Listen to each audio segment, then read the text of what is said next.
François Bouet, bienvenue derrière ce micro. Bonjour. Vous êtes professeur de médecine interne à l'université Paris-Saclay. Vous êtes spécialisé en immunohématologie. Vous êtes expert en santé publique, on va y revenir. Vous avez été membre de la commission d'autorisation de mise sur le marché des médicaments, de la commission également de transparence, ça c'est pour fixer les prix des médicaments. Vous avez également été membre du Haut Conseil de santé publique et notamment un des rapporteurs du plan cancer. Et vous avez, pour tout à fait être précis sur votre parcours professionnel, François Bouet, vous avez été directeur du département de médecine générale de l'université Paris-Saclay. Alors tout d'abord, bienvenue à vous, merci d'avoir accepté mon invitation.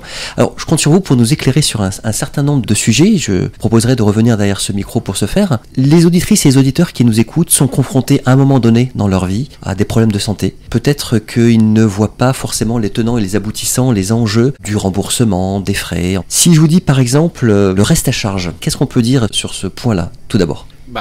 Le principe, il est qu'il n'y a pas de raison qu'en fonction de la maladie des personnes, ils aient plus à payer ou moins à payer, parce que la maladie, ça ne se choisit pas, on la subit. Et donc, en toute rigueur, chaque personne devrait payer ou ne pas payer, pareil en fonction de sa maladie.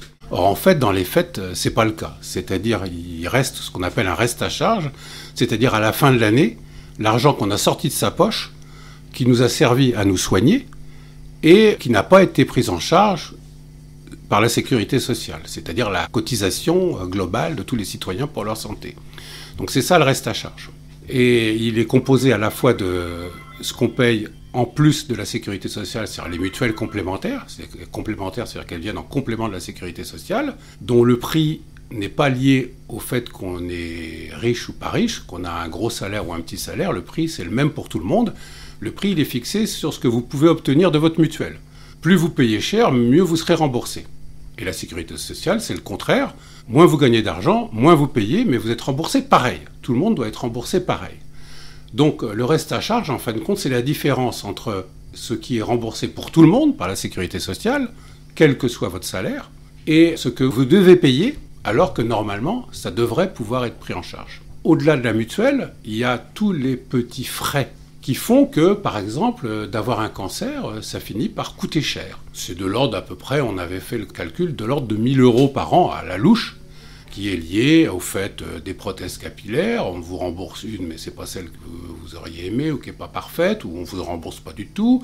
D'autres types de prothèses, des transports que vous faites qui ne vous sont pas remboursés, et ainsi de suite. Plein de petits frais qui font qu'à la fin de l'année, vous avez sorti de l'argent de vos poches. Et en fin de compte, il y a quand même des gens que ça pose problème, beaucoup de problèmes, parce qu'ils n'ont pas les moyens, ou en tout cas, ça leur enlève des moyens de subsistance, de nourriture, de logement. Et donc ça, malheureusement, ils ont tendance à augmenter. Et dans les dernières lois de finances de la sécurité sociale, je dis le on, c'est-à-dire le politique, fait tout pour que ça augmente discrètement de façon à ce que la sécurité sociale a moins à payer et les patients aient plus à payer. Alors tout le monde va crier des cris d'orfraie pour expliquer que c'est pas vrai, malheureusement c'est le cas.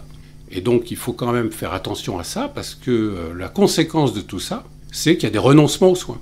C'est-à-dire que des gens voyant que ça leur coûte cher de se faire soigner, en fin de compte, soit n'y vont pas, soit renoncent ou sortent du système de soins, ou ne font pas tout ce que leur médecin leur a conseillé de faire, et font qu'en fin de compte, ils ne sont pas bien soignés. Ce qui, fondamentalement, d'un point de vue collectif, est une erreur funeste. Non seulement parce que les gens vont aller mal, et que ça va mal se terminer, mais qu'en plus, plus ils vont aller mal, plus ils vont coûter cher à la sécurité sociale et à la collectivité. Donc le renoncement aux soins est une catastrophe. Catastrophe individuelle, bien sûr, mais aussi une catastrophe collective. Parce qu'à la fin, les gens ils vont finir par arriver aux urgences avec des complications majeures de leur maladie, que ce soit une maladie infectieuse, un diabète, une hypertension, une maladie cardiovasculaire, un cancer. Ils vont renoncer à se faire soigner et en fin de compte, ils vont finir à l'hôpital en réanimation. Ça va nous coûter, nous, collectivité, une fortune, pour avoir des résultats moins bons que s'ils étaient fait soigner plus tôt pour moins cher. Donc voilà un des enjeux, c'est-à-dire qu'il faut faire en sorte que quand même le reste à charge des personnes ne soit le moins élevé possible de façon à ce qu'ils accèdent aux soins. Voilà déjà les premières parties de ce que représente le reste à charge, à la fois comme charge financière, mais comme charge en termes sanitaires. Merci pour cet éclairage, François Aboué. J'aimerais parler aussi des médicaments. Comment est-ce que ça fonctionne, en fait, le prix des médicaments? Comment est-ce qu'on le fixe? Des fois, il y a des pénuries de médicaments. Comment est-ce qu'on peut les expliquer, en fait? Alors, les médicaments, leur autorisation de mise sur le marché, maintenant, c'est un processus européen.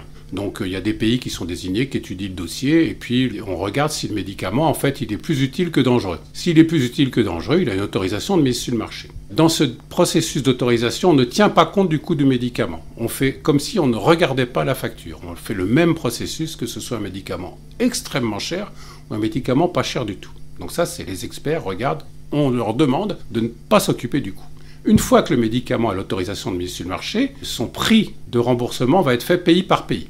Ça explique pourquoi de temps en temps, il y a un délai entre le moment où le médicament a une autorisation et le moment où vous le voyez, soit dans l'hôpital, dans les pharmacies, parce qu'il y a une négociation. Et ces négociations, en France, elle est faite par la commission de transparence, où l'industriel vient avec un dossier nous expliquant pourquoi le coût du médicament. Alors, contrairement à ce qu'on pourrait croire, l'industriel ne vous dit pas ce que lui coûte le médicament. C'est, entre guillemets, un secret des affaires. Donc, ça n'a rien à voir avec ce que lui coûte à faire le médicament. Lui, il va vous expliquer, dans ce médicament, d'abord, combien de gens ça concerne. Moins ça concerne de gens, plus il va dire c'est cher parce que j'aurais que 1000 patients par an de traités, donc franchement, aller faire tout un traitement pour si peu. Donc, il va demander beaucoup d'argent par médicament en fonction du nombre de patients. Donc, lui, il va venir avec un nombre de patients potentiels. Alors là, il faut quand même se méfier de l'escroquerie. Il vous dit ça va faire 10 000 patients, mais en fait, il pense en faire 100 000. Donc voilà, donc il y a un peu de négociation. Et après, il y a d'autres choses auxquelles l'industriel peut vous expliquer, c'est que son traitement va permettre d'économiser d'autres traitements. C'est comme ça que certains traitements anti-cancéreux, par exemple, atteignent des prix astronomiques parce qu'il vous dit « Oui, mais nous, on évite des rechutes, et la rechute, c'est tant. Quelqu'un qui rechute du cancer, c'est 200 000 €. Nous, on veut 200 000 €. Alors, on négocie un peu parce qu'on dit peut-être que vous exagérez. Et donc, ça n'a rien à voir avec le prix des médicaments. C'est une espèce de négociation de l'industriel. Quel est le bénéfice de son médicament? Et ça explique pourquoi certains médicaments anticancéreux ne coûtent pas forcément cher à produire, ne coûtent pas forcément cher en recherche, même si, en fin de compte, si, quand même, il y en a qui sont chers. Mais en fin de compte, le prix est fixé avec des critères qui n'ont pas grand-chose à faire. Et là, c'est un moment très difficile parce que il y a des chantages de l'industriel qui dit « Oui, mais alors, si c'est pas cher, je vais pas le mettre sur le marché. Alors, c'est des médicaments efficaces. » Après, il essaie de court-circuiter certains procédés où il essaie de mettre le médicament en autorisation préalable. Et dans l'autorisation préalable, personne ne sait qu'il y a une petite entourloupe, c'est que c'est lui qui fixe son prix. Et après, il dit « En fin de compte, on va garder ce prix. » Donc voilà, c'est pour ça que de temps en temps, on voit certaines associations de patients ne comprennent pas pourquoi on ne met pas sur le marché tout de suite des médicaments, parce qu'on sait que si on le fait tout de suite, l'industriel va nous entourlouper sur le prix des médicaments. Donc bien sûr, les patients sont tristes parce qu'on leur dit non, on ne va pas le faire tout de suite, mais il faut quand même réfléchir aux conséquences que ça représente après, parce que tout ce qui est dépensé pour ce médicament, ce ne sera pas dépensé pour le reste. Donc il faut bien réfléchir au niveau collectif ce que représente le coût de certains médicaments. Donc voilà comment est déterminé le prix. On peut comprendre que ce n'est pas toujours facile à comprendre. Merci François Aboué pour cet éclairage. À présent, j'aimerais qu'on évoque l'hôpital public, parce que vous avez eu des fonctions dans cette grande dame qu'est l'hôpital public, François Aboué. Qu'est-ce qu'on peut dire de façon générale? Parce que c'est vrai qu'on entend bien que les finances ne sont pas au beau fixe. Vous parliez de fonctionnement d'entreprise tout à l'heure. Est-ce que vous pouvez nous éclairer? Alors ce qu'il faut savoir, c'est que le financement de l'hôpital public, bon, il est fait par la sécurité sociale, mais le financement de tous les hôpitaux en France, c'est une enveloppe qui est fixe. C'est-à-dire ce qu'on appelle l'ONDAM, il y a une ONDAM hospitalière qui chaque année est fixée. C'est-à-dire que même s'il y a des coûts énormes qui augmentent pour la nation, il n'y aura pas plus d'argent pour les hôpitaux. Donc ça veut dire que si l'hôpital A dépense plus que l'hôpital B, il y en a un des deux qui va se faire avoir, puisque au bout du compte, la somme sera la même. Donc ça, c'est le financement général des hôpitaux. Après, un des effets, entre guillemets, pervers du système, c'est que les hôpitaux, ils sont financés à l'activité, au nombre de malades qu'ils traitent, avec des maladies, certaines maladies qui sont, entre guillemets, bien payées, et d'autres des maladies qui sont plus mal payées. Donc vous imaginez qu'un hôpital va avoir intérêt à soigner des maladies bien payées. Le problème, c'est que les malades, ils ne choisissent pas d'avoir une maladie bien payée. Donc s'ils arrivent à l'hôpital avec une maladie mal payée, ça embête l'hôpital. Donc ça vous explique pourquoi certaines cliniques qui peuvent choisir, entre guillemets, leur patientèle, vont choisir plutôt des pathologies bien payées. Et l'hôpital où les gens arrivent aux urgences sans prévenir, il ne va pas choisir l'hôpital public ses patients, il va prendre ceux qui viennent, que ça soit bien payé ou mal payé. Au bout du compte, c'est un système qui est très inflationniste, puisque plus vous voyez de gens, mieux vous êtes payé. C'est-à-dire, plus il y a de malades, mieux c'est. Pas forcément une très bonne idée. Et donc, notre cher président nous avait promis de supprimer ce qu'on appelle la T2A, c'est la tarification à l'activité, TAA, parce que c'est un effet pervers. Bon, ça fait partie des quelques promesses qu'il n'a pas tenues. Donc il faut sûrement réformer ce système qui produit des dérives importantes dans les hôpitaux qui en fin de compte, au bout du compte, se paupérisent puisque l'enveloppe générale n'augmente pas autant que le coût des soins en France. Un grand merci à vous François Bouet pour ces explications. S'agissant des cliniques, dans cet écosystème-là, comment elles se positionnent en fait? Parce que quand on est patient, quand on est une personne lambda, qu'on est malade, on peut se poser la question, est-ce qu'on va se faire soigner à l'hôpital public ou est-ce qu'on va en clinique?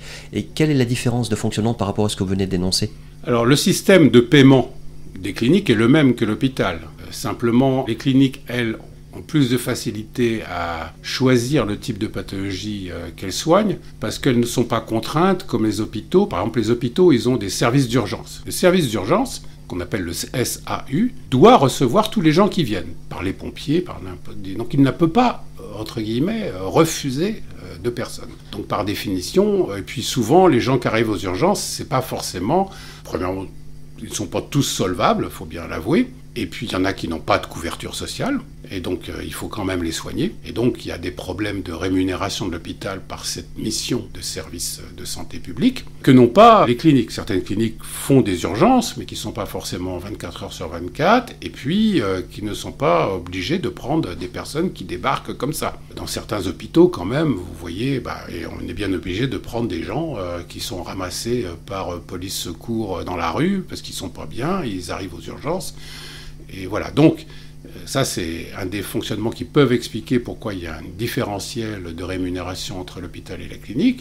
Un autre différentiel, c'est qu'à la clinique, certains médecins peuvent demander des émoluments supplémentaires qui ne sont pas pris en charge, en tout cas pas tous, par la sécurité sociale, qui font qu'il y a une meilleure rémunération qui du coup rend leur métier plus attractif. Alors pour autant, ça ne veut pas dire que forcément les médecins des cliniques sont meilleurs que les médecins des hôpitaux publics, mais il y a une différence de rémunération des médecins qui à la fois peut expliquer les différences de coûts et aussi des phénomènes de recrutement différents. Et puis bien sûr pour les patients, un reste à charge supplémentaire qui normalement n'a pas lieu à l'hôpital public. Donc c'est ça la différence en termes, disons, de financement des cliniques privées. Mais il n'y a pas, disons, de considération ni de qualité, mais c'est lié à des différences de fonctionnement de rémunération. Un grand merci à vous François Bouet, professeur de médecine, pour ces éclairages. On vous retrouvera prochainement et on abordera d'autres sujets justement liés à la santé publique. Au revoir. Je vous en prie.